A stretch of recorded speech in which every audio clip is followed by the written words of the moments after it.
جاتے جا رہے ہیں اور ہماری زندگیاں اپنے ہمارے اختتام کی طرف بڑھتی جا رہی ہیں، یعنی خسارے کی طرف بڑھتی جا رہی ہیں۔ کیوں؟ کیونکہ یہ ٹائم جو ہمارے پاس ہے یہ ہماری سب سے قیمتی نعمت ہے، اور یہی ٹائم ہے جو فیصلہ کرے گا کہ آگے میں نے اور آپ نے اپنی ابدی زندگی جو ہے وہ کہاں گزارنی ہے۔ والعصر ان الانسان لفی خسر، عصر کے وقت کی قسم ہے یا زمانے کی قسم ہے کہ انسان خسارے میں ہے۔ خسارے کا کیا مطلب ہوتا ہے؟ یعنی نقصان، اور نقصان ہوتا ہے کمی ہو جانا کسی چیز میں۔ ان الانسان لفی خسر، بے شک انسان، الانسان، اب اس میں یہ بات سمجھنے کی ہے کہ یہ تمام انسانوں کی بات ہو رہی ہے۔ الانسان سے مطلب ہے یعنی یہ نہیں کہ ان الانسان الخاسر، کہ نقصان اٹھانے والا ہے انسان، جو ہے نقصان اٹھانے والا الخاسر ہوتا نا، تو اس کا مطلب ہوتا ہے نقصان اٹھانے والا ہے، بلکہ کہا گیا کہ انسان نقصان میں پڑ چکا ہے، ہی از آلریڈی ان نقصان، یعنی جب انسان پیدا ہوتا ہے اس وقت سے اس کا کاؤنٹ ڈاؤن شروع ہو جاتا ہے، کہ اس کے پاس جیسے ایک ٹائمر ہے نا، اٹس ٹکنگ،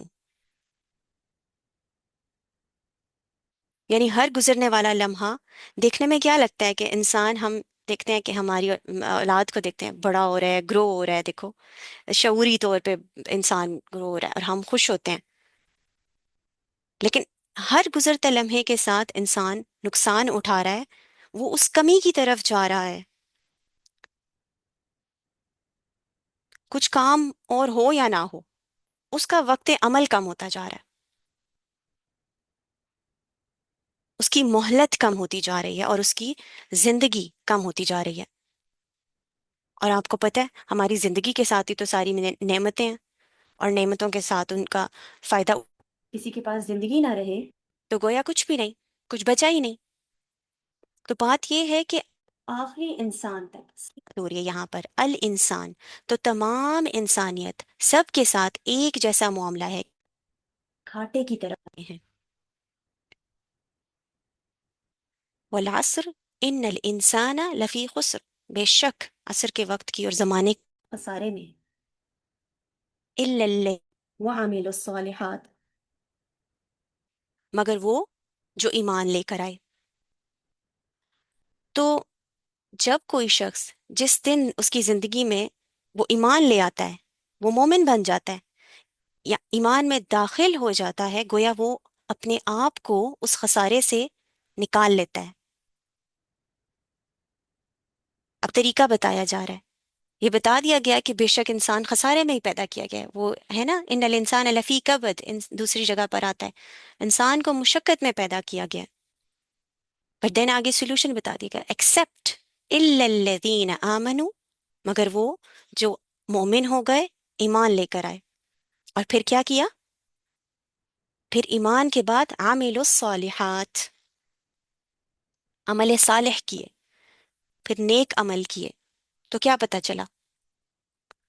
زندگی کا نیک کاموں میں استعمال، بہتر کاموں میں استعمال انسان کو خسارے سے بچا لیتا ہے۔ وہ اپنے وقت کو ضائع نہیں کر رہا ہوتا، وہ اپنے وقت کو استعمال کر رہا ہوتا ہے، یوٹیلائز کر رہا ہوتا ہے۔ ہم کہتے ہیں نا کہ وقت ضائع نہ کرو، وقت ضائع نہ کرو، صرف ضائع نہ کرنا امپورٹنٹ نہیں ہوتا، بلکہ اسے پروڈکٹیولی استعمال کرنا بھی ضروری ہوتا ہے، کسی اچھے کام میں اس وقت کو لگانا، یہ اہم ہے۔ کسی چیز کو بچا کر رکھنے کی بات نہیں ہو رہی یہاں پر، کیونکہ وقت کو تو ویسے بھی ہم بچا نہیں سکتے، وہ تو گزر رہا ہے، یا وہ ضائع ہو رہا ہے اور یا وہ استعمال ہو رہا ہے، رائٹ؟ تو جو استعمال نہیں کر رہا وہ ضائع کر رہا ہے، اور استعمال کرنے والا کیسے استعمال کرتا ہے؟ جب وہ عمل صالح کرتا ہے، نیکیوں کے ساتھ، اچھے کاموں کے ساتھ۔ تو نقصان سے کون بچ سکتا ہے؟ بتا دیا گیا، الا الذین آمنوا وعملوا الصالحات، خاص طور پر دو چیزوں کا خیال رکھیں اس کے بعد، وتواصوا بالحق وتواصوا بالصبر، ایک دوسرے کو حق کی وصیت کریں اور ایک دوسرے کو صبر کی تلقین کرتا ہے. چار چیزیں آ گئی نا اس میں. آمینو وعملوا الصالحات وتواصوا بالحق وتواصوا بالصبر. وصیت کیا ہے؟ تواصو کیا ہے؟ اس کو سمجھتے ہیں. وصیت کہتے ہیں کسی بات کو بہت اہمیت کے ساتھ اور تاکید کے ساتھ، افرمیشن کے ساتھ دوسرے کو بتانا. عام طور پر ہم یہ ورڈ ان کے لیے استعمال کرتے ہیں کہ جب مرتے وقت انسان اپنی وصیت کرتا ہے نا، تو وہ مرنے کے قریب کا وقت بہت ہی کروشل ہوتا ہے، ہم جانتے ہیں. اور اس میں جانے والے کی جو ایک ایک بات ہوتی ہے اس کو بہت ہی سیریسلی لیا جاتا ہے، اس کو سنا جاتا ہے بہت توجہ سے، کیونکہ اس بات کی بہت اہمیت ہوتی ہے. اور مرنے سے پہلے انسان اپنے خاندان اور اپنی اولاد اور اپنی رشتہ داروں کے حوالے سے جو بھی لکھ کر جاتا ہے وہ بھی ایک اہم ڈاکیومنٹ ہوتا ہے، رائٹ؟ تو وصیت یعنی بات کی تاکید بھی ہو اور اس کی اہمیت بھی ہو. تواصوا بالحق وتواصوا بالحق وتواصوا بالصبر میں حق کی اہمیت بھی ہے اور تاکید بھی ہے. اور پھر دوسرے ایک دوسرے کو تلقین کرنے کا بیان بھی ہے. تو جو لوگ یہ تین کام کریں گے، ایمان لے کر آئے، عمل صالح کیے، تواصو، وہی لوگ، اور صبر کیا، وہی لوگ نقصان سے اپنے آپ کو بچانے میں کامیاب ہو جائیں گے. اور اس میں سے چاروں چیزوں میں سے جو بھی کوئی ایک نہیں کرتا یا دو نہیں کرتا، ایمان لے آیا لیکن عمل صالح نہیں ہے، یا ایمان لے آیا عمل صالح کر لیا مگر تواصو بالحق اور تواصو بالصبر چھوڑ دیا، تو پھر بھی کیا ہے، اس نے اپنے آپ کو اس نقصان سے نہیں بچایا. یہ چاروں ہی چیزیں لازم و ملزوم ہیں. یعنی ایمان ہو انسان کے اندر اور اس کے عمل میں نہ بدلے تو کوئی فائدہ ہے؟ یا پھر ایمان آ جائے اور عمل صالح ہو پر اس کی ایک اپنی زندگی ہے، سولیٹیوڈ میں گزر رہی، اس کو کوئی پرواہ نہیں کہ اس دنیا میں کیا ہو رہا ہے، نہ وہ تواصب بالحق کرتا ہے نہ وہ تواصب بالصبر کرتا ہے، تو کیا اس نے اپنے آپ کو اس خسر سے بچایا؟ ہرگز نہیں. تو نقصان سے بچنے کا فارمولا کیا ہوا؟ فرسٹ چیز ایمان. اور ایمان کو ہم کیسے سمجھتے ہیں؟ حدیث جبریل سے. مل ایمان، انہوں نے فرمایا تھا ایمان کس چیز کا نام ہے؟ تو آپ صلی اللہ علیہ وسلم نے فرمایا ان تؤمن باللہ، تم اللہ پر ایمان لاؤ، و ملائکتہ، اور اس کے فرشتوں پر، یعنی جتنے بھی فرشتے ہیں. ایک حدیث کے مطابق ہم جانتے ہیں نا کہ آسمان میں 4 انگلیوں جتنی جگہ بھی نہیں کہ جہاں پر کوئی فرشتہ سجدے میں سر بے سجود اللہ کی عبادت میں نہیں بیٹھا ہوا. الا الذین آمنوا وعملوا الصالحات.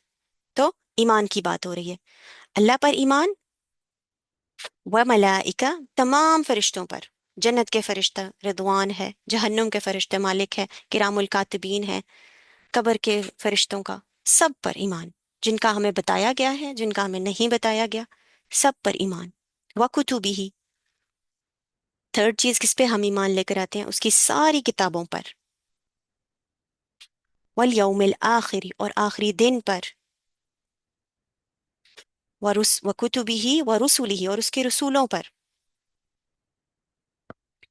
ویوم الآخر وتؤمنوا بالقدر، یوم آخرت پر، اور تم ایمان لاؤ اچھی اور بری تقدیر پر. یہ 6 چیزیں ہیں. ان تؤمنوا باللہ وملائکتہ وکتبہ ورسلہ والیوم الآخر وتؤمنوا بالقدر خیرہ وشرہ، چاہے وہ خیر ہے اس قدر میں یا شر ہے، تم اس پر ایمان لے کے آؤ کہ یہ اللہ کی طرف سے. کوئی بھی شخص ان میں سے کسی ایک چیز پر بھی ایمان نہیں لاتا تو وہ مومن نہیں کہلا سکتا. تمام کا تمام ماننا ضروری ہے. کسی ایک رسول کا انکار بھی انسان کو ایمان کے دائرے سے خارج کر سکتا ہے. کسی ایک کتاب کا انکار، کسی ایک ملائکہ کا انکار انسان کو کامل ایمان سے محروم کر سکتا ہے. تو یہ ہے ایمان. اب یوم آخر کی بات ہوئی نا، کتبہ و رسولہ والیوم الآخر، آخرت کے دن پر ایمان لے کے آنا. تو یوم آخرت کب شروع ہوتا ہے؟ یوم آخر ایک انسان کے لیے، میرے لیے، میری موت سے لے کر یوم آخر میرا شروع ہو گیا. وہاں سے لے کے جتنے بھی آگے مرحلے آتے ہیں ان کے بارے میں ہمیں جو کچھ بھی پتا ہے قرآن و حدیث سے، قرآن و سنت سے، ان سب پر ایمان لے کر آنا. منکر نکیر پر، جنت کو ماننا، ہر چیز کو. اور کسی نے ان میں سے کسی ایک چیز کو بھی اگر نہیں مانا، انکار کیا، تو وہ انسان اس دائرے سے، ایمان کے دائرے سے خارج ہو جاتا ہے. پھر قدر از ویری کروشل. اچھی اور بری تقدیر دونوں پر اللہ کی طرف سے، کہ یہ دونوں اللہ کی طرف سے، خیری ہی و شر ہی من اللہ تعالی، یہ ماننا بہت ضروری ہے. تو ایمان کیا ہے؟ ایمان ہے کلیہ ایمان، کمپلیٹ ایمان، ناٹ سلیکٹو ون، جزوی نہیں. اب ایمان کے بارے میں ایک اور بات ہے کہ یہ ایمان شک سے خالی ہوتا ہے. ٹھیک ہے؟ ایک ہوتے ہیں ماننے والے، ایک ہوتے ہیں نہ ماننے والے، اور ایک ہوتے ہیں شک کرنے والے. یہ تین قسم کے انسان ہوتے ہیں. تو مومن کون ہوتا ہے؟ جس کا ایمان ہر شخص سے بالا تر ہو. وہ اپنے آپ کو، خیر اپنے آپ کو تو کوئی بھی مومن نہیں کہہ سکتا، لیکن وہ اصل مومن ہے جس کا ایمان ہر شخص سے بالا تر ہو جائے. وہ آتے ہیں نا قرآن میں، وَإِنْ آمِنُوا بِمِثْلِ مَا آمَنْتُمْ بِهِ فَقَدْ اهْتَدَوْا. وہ ایسے ایمان لے کے جیسے ایمان لانے کا حق ہے، بغیر شک کے. یہ کون تھے؟ یہ ہمارے رول ماڈلز، ہمارے وہ صحابہ، کہ جب حضرت ابو بکر صدیق رضی اللہ تعالی عنہ کو بتایا گیا کہ نبی کریم صلی اللہ علیہ وسلم معراج پر تشریف لے گئے ہیں، تو انہوں نے کہا ہاں، اگر وہ کہہ رہے ہیں تو سچ ہوگا. ایسے وداؤٹ اینی ڈاؤٹ، ایسا ایمان، بغیر کسی کمپلیکسٹی کے اور بغیر کسی دل کی تنگی کے انسان یہ یقین کرے کہ جو بھی قرآن و سنت میں ہے وہ ہمیں دیا گیا ہے اور وہ اللہ کی طرف سے ہے. کچھ چیزیں مجھے نہیں سمجھ میں آ رہی، مگر یہ کیونکہ قرآن میں ہے، یہ میری کم علمی اور میرے کم فہمی کا قصور ہے، اور شاید وقت کے ساتھ انشاءاللہ اللہ میرے لیے یہ پردے کھول دے. مگر ایمان میرا پختہ ہونا چاہیے کہ if it is from Allah, it has خیر in it. اب دوسرا وہ شخص ہے جو ساری چیزوں سے انکار کرتا ہے، وہ تو خیر کافر ہو گیا. اور تیسرا ہے مرتد. کیا پتا یہ ہو نہ ہو، پتہ نہیں، ایسا ہو بھی سکتا ہے کہ نہیں ہو سکتا. ہر وقت شک میں پڑے رہنا، یہ ٹھیک بھی ہو سکتا ہے، یہ غلط بھی ہو سکتا ہے. کنفیوژن میں رہنا، ڈاؤٹ کرنا. جو چیز حتمی اور اسٹریٹ آپ کو سمجھ آ گئی ہے قرآن و حدیث اور سنت سے، اس کے معنی سمجھ میں آ رہے ہیں، پھر بھی انسان اس میں بھی ڈاؤٹ میں پڑا رہے، شک میں پڑا رہے. ایسی باتیں بھی انسان کو ایمان سے باہر کر دیتی ہیں. جن کو ماننے کا حکم ہے ان کو ماننا فرض ہے، عقل میں آئے یا نہ آئے. تب بھی یعنی عقل میں نہ آئے تو میں کیوں مانوں؟ اس لیے کیونکہ میری عقل محدود ہے، جو اللہ نے کہا ہے وہ سچ ہے. ٹھیک ہے؟ دوسری چیز ہے وَعَمِلُوا الصَّالِحَاتِ. ایمان پہ بات ہو گئی، اب ہے وَعَمِلُوا الصَّالِحَاتِ، عمل صالح. اب عمل صالح کی دو بیس ہیں یا دو بنیادیں ہوتی ہیں. The first one is اخلاص نیت، sincerity. کسی بھی عمل صالح کے لیے sincerity سب سے اہم چیز ہے. اور دوسرا ہے مطابق سنت، وہ عمل صالح ہو اور اللہ کے نبی صلی اللہ علیہ وسلم کے بتائے ہوئے طریقوں کے مطابق ہو اور ان کی سنت اور سیرہ سے عین مطابقت رکھتا ہو. یہ ہے عمل صالح کی بنیاد، اخلاص نیت اور مطابقت سنت. پھر عمل صالح بھی دو طرح کے ہیں، ایک ہے حقوق اللہ اور دوسرا ہے حقوق العباد. ٹھیک ہے؟ یہ سب ہم سب جانتے ہیں. حقوق اللہ میں آ جاتی ہیں تمام عبادات، نماز، روزہ، حج، زکوٰۃ۔ اور حقوق اللہ جو ہے عمل صالح کی بنیاد ہے، بیسک، یہ حقوق اللہ ہے۔ اور حقوق العباد میں کیا آتا ہے؟ بندوں کے حقوق، والدین ہیں، شوہر ہے، بیوی ہے، بچے ہیں، باقی انسانوں کے حقوق ہیں، حتیٰ کہ جانوروں کے حقوق ہیں، ماحول کے حقوق ہیں ہم پر۔ تو ان میں سے کچھ جو ہیں وہ فرض کے درجے میں ہیں، کچھ سنت کے درجے میں ہیں، اور کچھ مستحب کے درجے میں ہیں، حقوق اللہ اور حقوق العباد میں۔ تو اعمال میں بھی درجے ہیں، کچھ بہت اعلیٰ درجے کے اور کچھ بہت کم درجے کے۔ لیکن یہ یاد رہے کہ فرائض سے تو کوئی نجات نہیں ہے۔ کوئی انسان فرض ایک ترک کر دیتا ہے اور نوافل سے اس کو فلفل کرنے کی کوشش کرتا ہے، تو اٹ از نو کمپنسیشن۔ فرض اس کو کمپلیٹ نہیں کر سکتا نفل سے۔ جس نے فرض چھوڑا اس نے گناہ کیا، بہرحال۔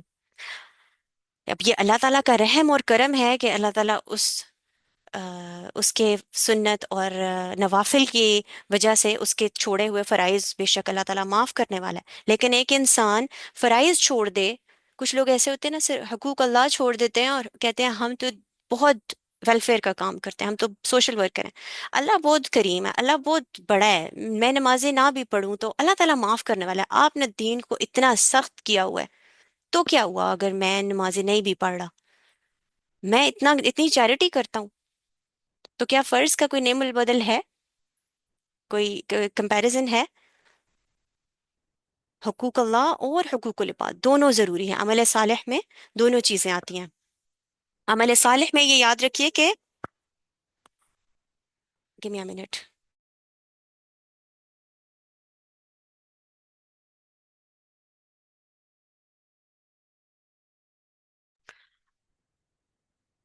تو عمل صالح میں یہ بھی یاد رکھیں کہ ہم، جیسے میں نے کہا نا، ہر عمل صالح کا ایک درجہ نہیں ہے۔ اب وہ جس حساب سے اے، عمل کے بھی درجے ہیں، اسی حساب سے جو انسان اعلیٰ درجے کا عمل صالح کرے گا اس کا درجہ اعلیٰ ہوگا۔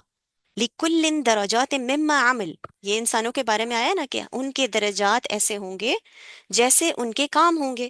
لِكُلٍّ دَرَجَاتٍ مِّمَّا عَمِلَ، تو یعنی کہ پتہ یہ چلا کہ عمل صالح کے بھی لیولز ہیں، اور انہی لیولز کے حساب سے ہمارے بھی لیولز ہوں گے جنت میں، درجے ہوں گے۔ تو یہ تو بات ہو گئی آمنو وعملوا الصالحات۔ تو جو جتنے عمل کرے گا اس کے درجات اسی طریقے سے ڈیسائیڈ ہوں گے۔ کوئی زیادہ نمازوں کا اہتمام کرتا ہے، کوئی زیادہ روزوں کا اہتمام کرتا ہے، ٹھیک ہے، کوئی زیادہ سنت اور نوافل کا اہتمام کرتا ہے، وہ دوسروں سے اس کیٹیگری میں آگے ہوگا۔ اب تیسری چیز ہے وتواصوا۔ تواسی کیا ہے؟ اب تواسی کی یہ باب تفاعل ہے، بائی دا وے، یعنی پوری کی پوری امت میں سب کی یہ ڈیوٹی ہے کہ وہ کیا کریں؟ ایک دوسرے کو حق کی تلقین کرتے رہیں۔ یہ باب تفاعل کا ہونے کا مطلب یہ ہے کہ یہ کسی اسپیسیفک شخص کے لیے نہیں ہے، کہ ہم سب کے لیے ہے کہ حق کی تلقین کرنا۔ اور حق کیا ہوتا ہے؟ حق کے معنوں میں ایک تو سچ، پھر شریعت کو بھی حق کہتے ہیں، ہماری جو اسلامک شریعت ہے وہ بھی حق ہے، اور یہ قرآن پاک خود حق ہے۔ ٹھیک ہے، سورہ اسراء میں آتا ہے نا، آیہ نمبر 105 میں، وَبِالْحَقِّ أَنزَلْنَاهُ وَبِالْحَقِّ نُزُلْ، جو کچھ قرآن میں ہے وہ حق ہے۔ ٹھیک ہے، تو ہم کیا پڑھ رہے ہیں کہ خسارے سے نکلنا ہے تو کیا کرنا ہے ہم نے؟ ان الانسان لفی خسر الا الذین آمنوا وعملوا الصالحات وتواصوا بالحق، ایک دوسرے کو حق کی تلقین کرتے رہنا۔ تو جو کچھ اللہ تعالیٰ نے اتارا ہے اور آپ صلی اللہ علیہ وسلم نے کر کے دکھایا ہے، اس کی تلقین ایک دوسرے کو کرتے رہنا، یہ ہے تواصوا بالحق۔ اور اس کا اہتمام اللہ تعالیٰ نے شروع سے ہی کر کے رکھا ہے، ابد ازل سے، کہ انبیاء نے مرتے ہوئے، آپ دیکھیں ہمیں قرآن میں ملتا ہے کیا وصیتیں کی ہیں اپنی اولاد کو اور اپنے خاندان والوں کو۔ حضرت یعقوب کی وصیت یاد کریں جو قرآن میں آتی ہے، کہ انہوں نے جب پوچھا کہ میرے بیٹے میرے بعد کس پر ایمان لے کر آؤ گے، کس کی عبادت کرو گے، یہ ان کے فوت ہوتے وقت کے الفاظ ہیں۔ تو وہ باپ اپنے مرتے وقت اپنی اولاد کو کیا وصیت کر رہا ہے؟ تواصو کی بات ہو رہی ہے نا، وصیت کرنے کی بات ہو رہی ہے، اہم بات، the most important thing that someone wants to say before he is leaving this world، کہ میرے بچے کس کی عبادت کرو گے، شرک میں تو نہیں پڑ جاؤ گے۔ توحید کی تلقین کی جا رہی ہے، اور ہر نبی توحید کا پیغام لے کر آیا تھا، ہم جانتے ہیں، اور شرک سے لوگوں کو روکتا تھا۔ تو یہ ہے حق، اس کو کہتے ہیں وتواصوا بالحق۔ ابراہیم علیہ السلام کے دیکھیں، ووصى بها إبراهيم بنيه ويعقوب إن الله اصطفى لكم دينا ولا تموتن إلا أنتم مسلمون، کہ جب ابراہیم علیہ السلام نے اپنے بیٹے سے کہا کہ اللہ تعالیٰ کے دین کو نہیں چھوڑنا، اور اس دنیا کو تب تک نہیں چھوڑنا انٹل کہ تم مسلمان ہو جاؤ، یعنی کہ اپنے مرنے سے پہلے پہلے، مرنے کا وقت تو کسی کو نہیں پتا، right? So spend your life ولا تموتن الا انتم مسلمون، اس حالت میں نہ ہرگز فوت ہونا، ایکسپٹ کہ تم مسلمان ہو، تم متقی ہو، تم ایمان والے ہو۔ یہ ہے وتواصوا بالحق، حق کی وصیت کرنا۔ پھر سورہ مریم میں بھی اسی طرح آتا ہے وَأَوْصَانِي بِالصَّلَاةِ وَالزَّكَاةِ مَا دُمْتُ حَيًّا۔ تو عیسیٰ علیہ السلام کو اللہ تعالیٰ نے کیا تلقین کی تھی؟ کہ صلات اور زکوٰۃ دو، وَبَرٌّ بِالْوَالِدَةِ، حقوق العباد، دیکھیں حقوق اللہ، نماز کی اور زکوٰۃ کا حکم دیا جا رہا ہے حضرت عیسیٰ کو، اور اس کے بعد کیا ہے؟ اپنی والدہ کا احسان مند رہیں اور ان سے نیکی کریں، اور ساتھ ہی ساتھ نماز اور زکوٰۃ، حقوق اللہ اور حقوق العباد دونوں ایک ساتھ، یہ ہے وتواصوا بالحق۔ اب ذرا ہم اپنے ارد گرد دیکھیں، ایک عرصے تک مسلمانوں کے کلچر میں یہ چیز ہماری فیملیز کے اندر ہوتی تھی کہ ہم ایک دوسرے کو روکتے تھے، اگر کوئی کسی کے ساتھ زیادتی کر رہا ہوتا تھا یا کسی کے ساتھ برا ہو رہا تھا، ماں باپ کے ساتھ خدا نخواستہ کوئی کچھ برا، تو ان کو روکا جاتا تھا۔ بچوں کے ساتھ کوئی زیادتی ہو رہی ہوتی ہے تو بہن بھائیوں کے ساتھ کوئی ایک غلط کر رہا ہے تو دوسرا اس کو روکتا تھا۔ This was in our families, it was in our culture. تو باقی لوگ اس کے پیچھے پڑ جاتے تھے کہ انٹل اس کو پلٹا دیں، وہاں سے روکا جاتا تھا، ایکسپریس کیا جاتا تھا کہ نہیں نہیں یہ زیادتی ہو رہی ہے، یہ ہمارا کلچر، ہمارا اسلامک ویلیوز تھیں اور ہیں، بٹ یہ ہماری فیملیز میں پہلے پریکٹس کیا جاتا تھا۔ اور پھر اب ایک ایسا وقت آیا ہے کہ کوئی کسی کو روکنے والا نہیں ہے، اور سب کیا کہتے ہیں؟ Mind your own business, live your own life, ہمیں کیا، اپنی زندگی میں تھوڑے مسئلے ہیں، ہم یہ دیکھتے رہیں کہ جو مائنڈ یور اون بزنس والا معاملہ آ گیا ہمارے اندر، یعنی ہم اس کو اپنی ذمہ داری ہی نہیں سمجھتے کہ ہم نے ایک دوسرے کو حق کی تلقین کرنی ہے۔ تو اللہ تعالیٰ کیا فرماتے ہیں یہاں پر؟ اگر یہ نہ کیا تو کیا ہوگا؟ ان الانسان لفی خسر، انسان نقصان سے نہیں بچا سکے گا اپنے آپ کو انلیس یہ چاروں کی چاروں چیزیں ہم امپلیمنٹ نہ کر لیں۔ تو یہ اولاد کے بارے میں بھی آتا ہے نا، وَيُوصِيكُمُ اللَّهُ بِأَوْلَادِكُمْ، اولاد کے معاملے میں بھی ہے وصیت کا۔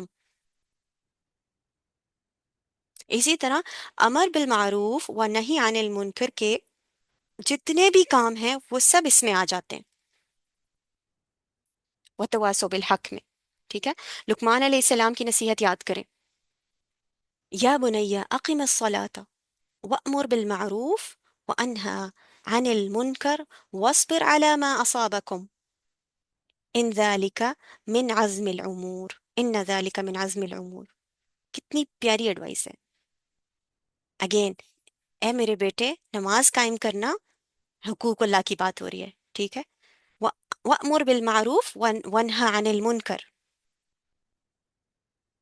حق بات کا، معروف بات کا حکم دیتے رہنا، امر دیتے رہنا، اور برائی سے روکتے رہنا. وَاصْبِرْ عَلَىٰ مَا أَصَابَكُمْ. جو تمہارے اوپر مشکل آن پڑے یا کچھ مشکل دور سے تم گزرو تو وہ صبر کرنا. إِنَّ ذَلِكَ مِنْ عَزْمِ الْأُمُورِ. بہترین بات ہے یہ اللہ تعالیٰ کے ہاں. تو وَتَوَاصَوْا بِالْحَقِّ ہوپ فلی کلیئر ہو گیا. اس کے ساتھ دوسری چیز کیا ہے؟ وَتَوَاصَوْا بِالصَّبْرِ. یہ دونوں ایکچولی ایک ہی چیز ہے اگر اس کو سمجھے، کیونکہ حق کی تلقین دراصل صبر کی تلقین ہے، اور صبر کی تلقین حق کی تلقین ہے. اچھا کیسے؟ صبر دیکھیں تین چیزوں میں ہوتا ہے نا. ایک صبر ہوتا ہے اطاعت میں، اطاعت پر صبر کرنا. وہ کیا ہے؟ یعنی کوئی انسان نیکی کرتے کرتے انکنسسٹنٹ ہو جائے، یا وہ تھک جائے کہ یہ فلاں کام ہو کیوں نہیں رہا، یا دعا کرتے کرتے تھک جائے، ادھر ادھر جانے لگے، ڈپریس ہو جائے. آپ نے دیکھا ہوگا نا کہ ایک انسان ایک عرصے تک ایک نیکی کرتا ہے، پھر وہ تھک جاتا ہے، پھر کیا کرتا ہے؟ بہت کر لیا بس. اب اس ٹائم پر دوسروں کا، ارد گرد والوں کا کیا کام ہے کہ اس انسان کو جو تھک گیا ہے، یا وہ غصے میں ہے، یا وہ کمزور پڑ گیا ہے، اس کو اس کا نیکی کا راستہ نہ چھوڑنے دے. اسی لیے تو ہم جماعت ہیں، ہم ایک امت ہیں. اس وقت میں ہم نے تواصو بالحق کرنا ہے کہ اس کو صبر پر جما کے رکھنا ہے.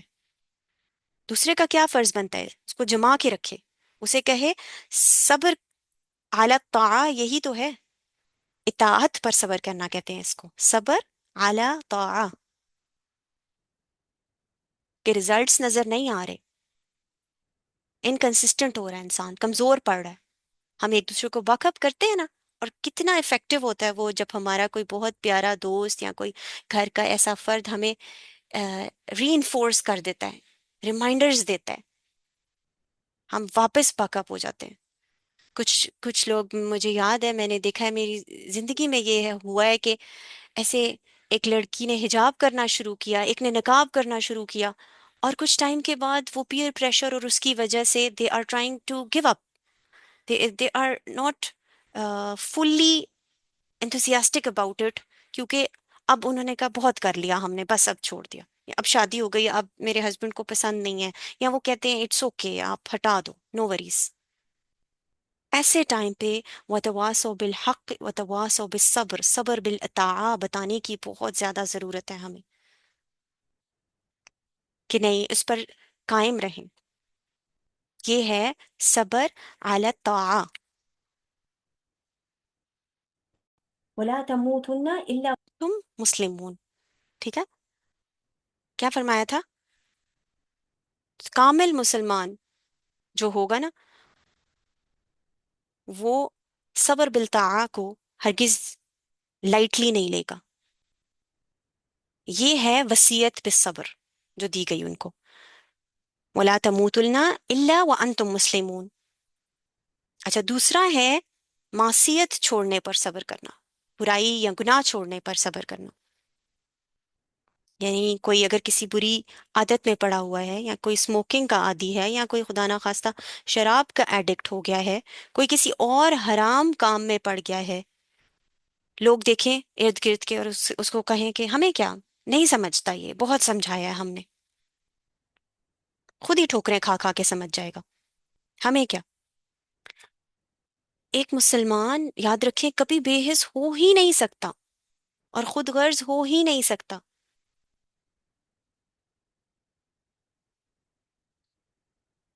وہ جب عمل صالح کرتا ہے اور وہ ایمان کمپلیٹ کر چکا ہوتا ہے اپنے 6 وہ لیولز، تو یہ ہو ہی نہیں سکتا کہ اس کی وسینٹی میں جتنے لوگ ہیں ان کے ساتھ وہ وتواصوا بالحق وتواصوا بالصبر نہ کرے، کہ وہ ہونے دے اس کے سامنے جو ہو رہا ہے، اور بولے نہ